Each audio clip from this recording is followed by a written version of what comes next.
to be interacting with the global powers at the G7 summit in Canada. He arrived earlier in the day to attend the G7 summit that is taking place in the Kananaskis village in Alberta. This is Prime Minister Modi's first visit to Canada since 2015, following an official invitation from the Canadian Prime Minister Mark Carney. The two-day G7 summit, which started on Monday, is bringing together the leaders of some of the world's most advanced economies, including the United States, France, the United Kingdom, Italy, Germany, Canada, Japan, and the European Union. The summit will also see the participation of representatives from international bodies such as the United Nations, the World Bank, and the International Monetary Fund. We have, in fact, breaking updates now coming in. The Prime Minister has tweeted after arriving in Canada for the G7 summit. This is the first message after he arrived there, highlighting the priority list for the G7. In fact, the Prime Minister in his message has said, landed in Calgary for the G7 summit, will be meeting various world leaders, will share thoughts on global issues. So this is the tweet that has come in from the Prime Minister, with some pictures as well that he has tweeted. He has just arrived in Canada for the G7 summit. So let's play out the details of what the Prime Minister's agenda is going to be for the day, what is on the priority, as the Prime Minister has spoken about. He will be addressing the G7 summit, and let's talk about how India's presence at the G7 is far from symbolic. In fact, the Prime Minister's first foreign visit since Operation Sindoor also offers a very crucial platform to brief the global leaders on India's anti-terror strike, with counter-terrorism expected to be high on the agenda. As the world's fourth largest economy and a vital link in the global supply chains, India is central to key G7 discussions. The member nations are eager to deepen the defense, economic and technological ties with New Delhi. So let's talk about why India's presence at this table is going to be very significant. This summit also represents an opportunity. It is an opportunity to reset the strained ties between India and Canada. Remember, with the previous Prime Minister of Canada, Justin Trudeau, the ties had soured over his allegation of India's involvement in Niger's killing, with India making it clear that these are very absurd claims. With Mike Carney now at the helm, the invitation to Prime Minister Modi, calling India's presence essential to this summit, signals a serious push to these rebuilding of ties as well. So for this Indian diaspora in Calgary and in Alberta is so happy that Prime Minister Modi is visiting us. The only caveat to this is that this visit was done at the last minute, and it's a short visit that we could not organize a town hall or something where lots of people who are waiting to meet with him could meet with him. But for us, we think that this visit of his will start a new era in Canada-India relationship. So I think with change of government in Ottawa and change in stance in Ottawa, and then the current reality that Canada needs to diversify economically, I think that this relationship will improve. Now, the U.S. President Donald Trump is set to leave the G7 summit earlier than scheduled, citing escalating tensions in the Middle East. The White House has confirmed that Trump will depart shortly after tonight's dinner.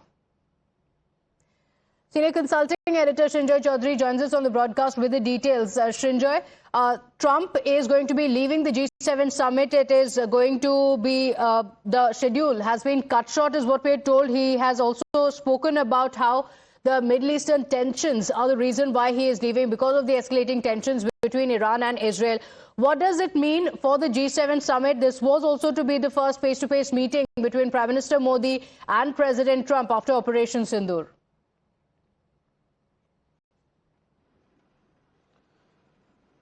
The situation in West Asia is clearly reaching boiling point, which is why President Trump has to leave as quickly as he will, because after dinner he will fly back to Washington, D.C. to monitor the situation.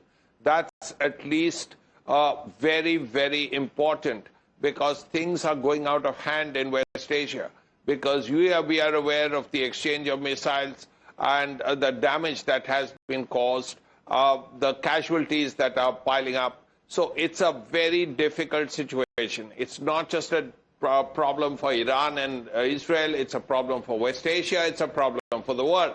So naturally, the United States president has to be back in Washington to monitor the situation.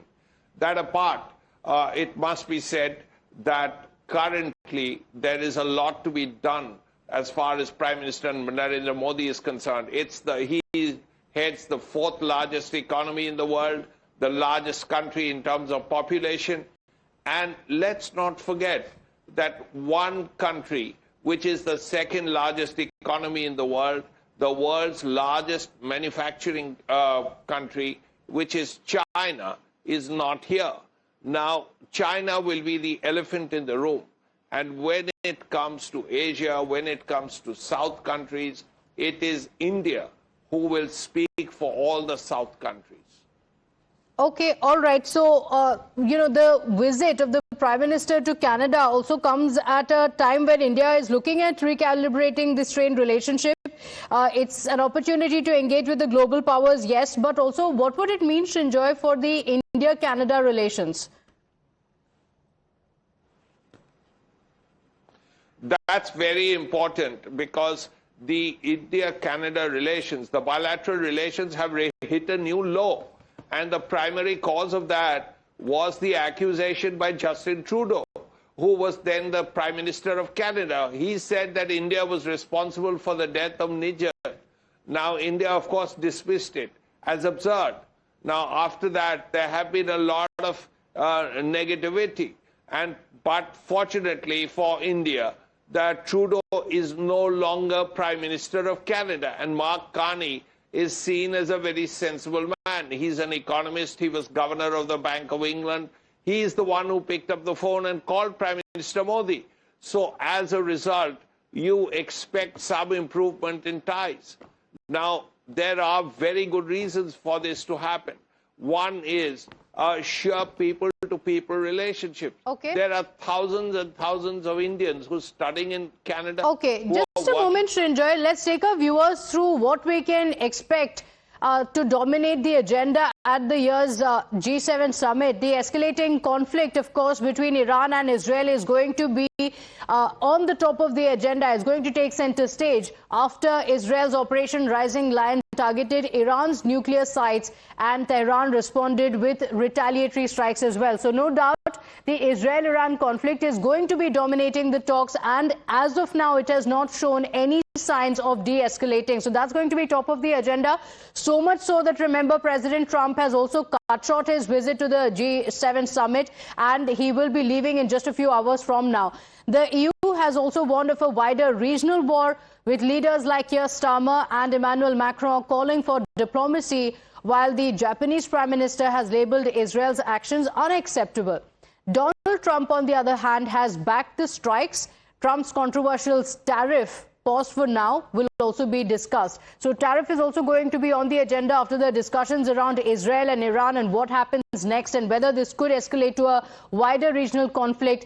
There will be discussion. This is, remember, one of the most powerful economies of the world, some of the most powerful economies of the world gathering. So there will no doubt be talks about the tariffs being imposed by the United States, the flip-flops that have been coming in from the United States, President Trump in particular. That, no doubt, is going to be discussed. Apart from that, there are also going to be discussions on what's happening in the Russia-Ukraine war. President Zelensky is attending the summit after high-stakes meetings with Trump in Washington and the recent negotiations with Russia in Istanbul. The EU is also expected to push for stricter actions and sanction to be imposed on Moscow. We have